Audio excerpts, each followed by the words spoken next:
KaraokeBooks. Moby-Dick, or The Whale. Herman Melville. Audiobook. Chapter 47. The Matmaker. It was a cloudy, sultry afternoon. The seamen were lazily lounging about the decks, or vacantly gazing over into the lead-colored waters. Queequeg and I were mildly employed weaving what is called a sword mat, for an additional lashing to our boat. So still and subdued and yet somehow preluding was all the scene, and such an incantation of reverie lurked in the air, that each silent sailor seemed resolved into his own invisible self. I was the attendant or page of Queequeg while busy at the mat. As I kept passing and repassing the filling or woof of marline between the long yarns of the warp, using my own hand for the shuttle, and as Queequeg, standing sideways, ever and anon slid his heavy oaken sword between the threads, and idly looking off upon the water, carelessly and unthinkingly drove home every yarn. I say so strange a dreaminess did there then reign all over the ship and all over the sea, only broken by the intermitting dull sound of the sword, that it seemed as if this were the loom of time, and I myself were a shuttle mechanically weaving and weaving away at the fates.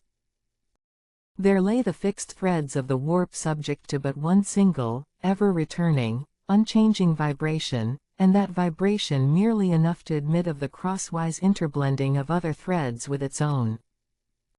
This warp seemed necessity, and here, thought I, with my own hand I ply my own shuttle and weave my own destiny into these unalterable threads. Meantime, Queequeg's impulsive, indifferent sword, sometimes hitting the woof slantingly, or crookedly, or strongly, or weakly, as the case might be, and by this difference in the concluding blow producing a corresponding contrast in the final aspect of the completed fabric. This savage's sword, thought I, which thus finally shapes and fashions both warp and woof.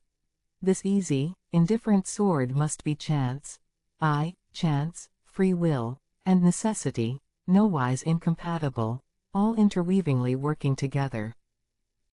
The straight warp of necessity, not to be swerved from its ultimate course, its every alternating vibration, indeed, only tending to that. Free will still free to ply her shuttle between given threads. And chance, though restrained in its play within the right lines of necessity, and sideways in its motions directed by free will, though thus prescribed to by both, chance by turns rules either, and has the last featuring blow at events. Thus we were weaving and weaving away when I started at a sound so strange, long-drawn, and musically wild and unearthly, that the ball of free will dropped from my hand, and I stood gazing up at the clouds whence that voice dropped like a wing. High aloft in the cross-trees was that mad gay-header, Tashtego. His body was reaching eagerly forward, his hand stretched out like a wand, and at brief sudden intervals he continued his cries. To be sure the same sound was that very moment perhaps being heard all over the seas, from hundreds of whalemen's lookouts perched as high in the air, but from few of those lungs could that accustomed old cry have derived such a marvelous cadence as from Tashtego the Indian's. As he stood hovering over you half suspended in air, so wildly and eagerly peering towards the horizon, you would have thought him some prophet or seer beholding the shadows of fate, and by those wild cries announcing their coming. There she blows. There. There. There. She blows. She blows. Where away? On the lee beam, about 2 miles off. A school of them. Instantly all was commotion. The sperm whale blows as a clock ticks, with the same undeviating and reliable uniformity. And thereby whalemen distinguish this fish from other tribes of his genus. There go flukes, was now the cry from Tashtego, and the whales disappeared. Quick, steward, cried Ahab. Time. Time. Doughboy hurried below, glanced at the watch, and reported the exact minute to Ahab. The ship was now kept away from the wind, and she went gently rolling before it. Tashtego reporting that the whales had gone down heading to leeward, we confidently looked to see them again directly in advance of our bows.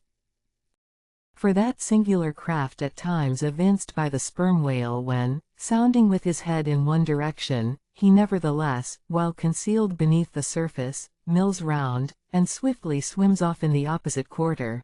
This deceitfulness of his could not now be in action, for there was no reason to suppose that the fish seen by Tashtego had been in any way alarmed, or indeed knew at all of our vicinity. One of the men selected for shipkeepers, that is, those not appointed to the boats, by this time relieved the Indian at the main masthead. The sailors at the fore and mizzen had come down, the line tubs were fixed in their places, the cranes were thrust out, the mainyard was backed, and the 3 boats swung over the sea like 3 samphire baskets over high cliffs. Outside of the bulwarks their eager crews with one hand clung to the rail, while one foot was expectantly poised on the gunwale. So looked the long line of man-of-war's men about to throw themselves on board an enemy's ship. But at this critical instant a sudden exclamation was heard that took every eye from the whale. With a start all glared at dark Ahab, who was surrounded by 5 dusky phantoms that seemed fresh formed out of air. If you liked what you heard, please subscribe to the channel.